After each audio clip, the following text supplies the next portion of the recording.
Ozdravenie a dobré fungovanie súdu a justície má podľa mňa tri také základné roviny v súčasnosti.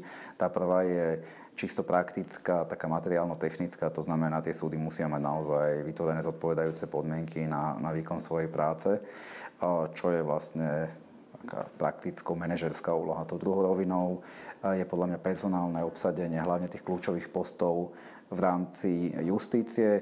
Tam už k nejakému čiastočnému zlepšeniu došlo, ale samozrejme, keď sa pozrieme povedzme na ústavný súd, kde máme neobsadené miesta a viacero sporných rozhodnutí zo strany súčasného vedenia súdu, tak ešte stále sme ďaleko od nejakého ideálneho stavu.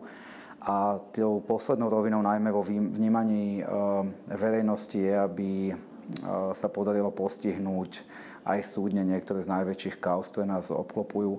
Táto otázka je, myslím si, čoraz aktuálnejšia, pretože aj viaceré spoločenské fenomény, ako je nárast extrémizmu a tak ďalej, sú spôsobené tým, že ľudia majú pocit, že tu nie je vykonávaná spravodlivosť a potom hľadajú všelijaké riešenia, ktoré v konečnom dôsledku budú skôr zhubné. Pokiaľ sa podarí na týchto troch frontoch dosiahnuť nejaké zlepšenie, tak si myslím, že je tu nádej, že tá justícia si získa vo verejnosti rešpekt a že má šancu na nejakú vnútornú obrodu.